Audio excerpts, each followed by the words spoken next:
Hey guys, what's going on? Welcome back to another reefing video. It's been a hot minute since I've uploaded a video. A lot has changed in the past month or so. You can see my Red Sea Reefer used to be just along this wall. Obviously you're looking at a brand new tank. I decided to sort of switch it up and upgrade. Before I get fully into the details and stuff, just mind the glass. I know it's dirty. It's not a second-hand tank. I was messing around with it with some freshwater stuff, and yeah, just haven't cleaned the glass yet, but I will once it's filled up with salt water. Anyway, reason for shutting down the Red Sea Reefer 350. Honestly, there's a few reasons. You'll be able to see a few pipes on this tank, and you kind of already know what that means. It is running on a canister filter, or multiple canister filters, which I've just sort of wanted to give it a shot. I've done it before with the reef tank or the saltwater tank, and I wanted to give it another shot. I just felt like running a sump with my Red Sea Reefer, it was becoming a bit too much in terms of maintenance, or not really maintenance, but sort of things to worry about. Like, I do like to travel and go away a lot, and I have had issues with the auto top off and things like that. So I kind of decided to sort of sell it and try something else. I know it's going to be a big challenge, or possibly not, keeping a tank with a canister filter. I know it's definitely frowned upon in the hobby, and I understand it, because there's a few different things you've got to look out for when you're running it with a canister. But I think I'm well prepared to run it with a canister filter. It's obviously a very big tank. I'll get into the details. It is a 5-foot long tank, by 60 centimeters wide by 70 cm tall. So it's about 166 gallons, or around 600 liters. Yeah, it's a large tank. Yeah, I decided, you know what, I'll upgrade the tank and I'll downgrade the equipment. So all the fish and stuff that I'm going to get will have extra room. And then hopefully with the equipment I have, I can sort of figure out stuff to maintain water quality. Now with this tank running on a canister filter, I'll just show you the equipment. I did pick up a new Oase Biomaster 850 canister filter. Quite a lot of people have been speaking about this. It's not really new to the fish keeping hobby or anything, but I decided to give it a shot. And I also have my trusty Eheim canister, I think it's 600 classic canister filter. I've had this filter for a few years, so I just decided to use that. And with the filtration, basically the Oase will house all the mechanical, and the Eheim will house all the just biomedia and stuff. So that's sort of how I'm doing it. Don't mind the cable management mess. In terms of a skimmer and stuff, there won't be one on this tank. I am hoping I can get my hands on a bit of macroalgae, or maybe a lot, and that will be hopefully my main sort of export of nitrates and nutrients. And yeah, that's pretty much it. That's the whole sort of gist of the tank. It's gonna hopefully be an easier to look after saltwater tank. I know a lot of people have said, you'll have to clean your canisters weekly and every 2 weeks and stuff. I'm gonna try not to do that and see how it goes, because I'm hoping with my sand bed, with the macroalgae, and with the corals that I have, I'm hoping they will consume enough of the nutrients for me to not have to, do those constant water changes and filter cleanings. So I've got a few things in mind which I'll explain over the next few videos. A lot of things I've learned in the hobby, and I think like these are sort of things that you'll only learn once you're in the hobby and once you've kept multiple tanks. This is probably my, I'd say, 8th saltwater tank, 7th or 8th in the past, I think 7 years. So I've obviously had a lot of nano tanks in that time. I've upgraded, downsized, and yeah, we keep it moving.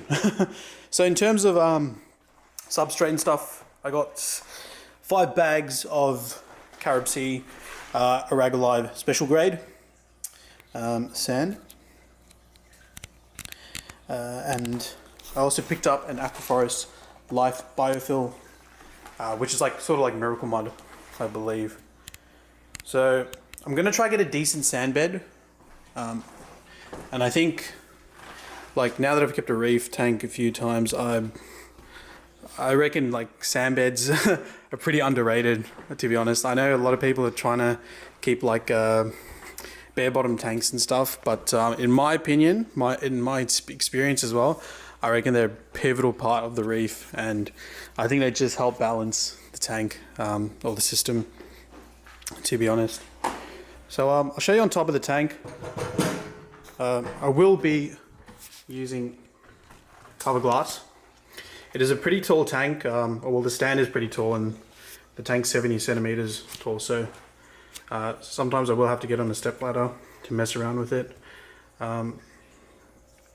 And yeah, so that's the light as well. It's it probably won't be the only light that I will use, but it is like a more sort of RGB spectrum, less white and stuff. So yeah, I mean, look, there was a few other reasons why I shut down the Red Sea Reefer 350. A few like sort of nitpicky reasons.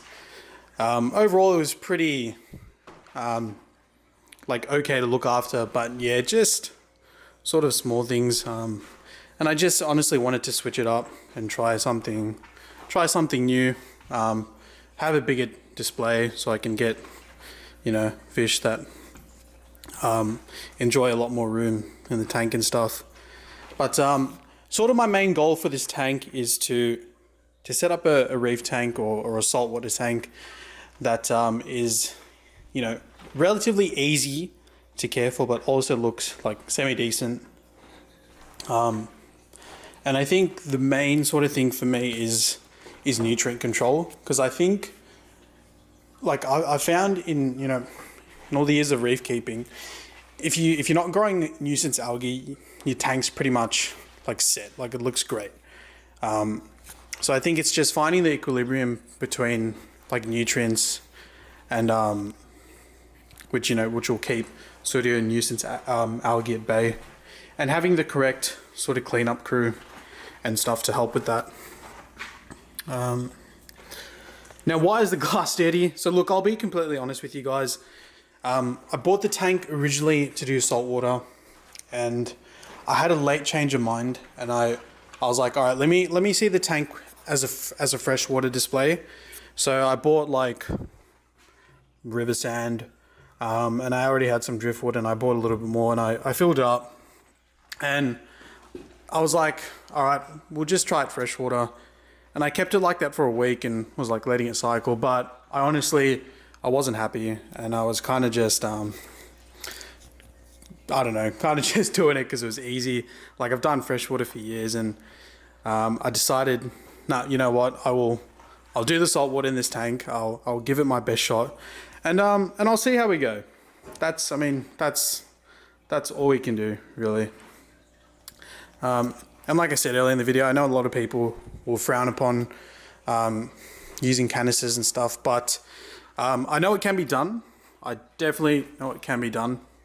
In my opinion, it's all just about nutrient export with canisters, and if you have the proper nutrient export, you won't have to clean them as often. So that's that. There's obviously a few, like quite a lot of YouTubers doing it at the moment, like Simple Aquariums,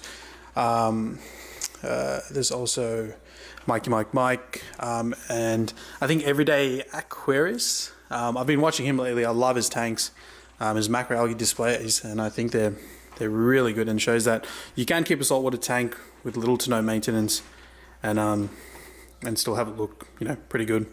So yeah, it's going to be pretty interesting to see how we go. Hopefully it works out and I can figure something out. I had regarding the Red Sea Reefer, I had it for nearly 2 years. So I had a pretty decent run with it. I think it was a bit shaky at the start, but I think towards the end I sort of figured it out with a few things, and the tank did 100% look really nice before I closed it down.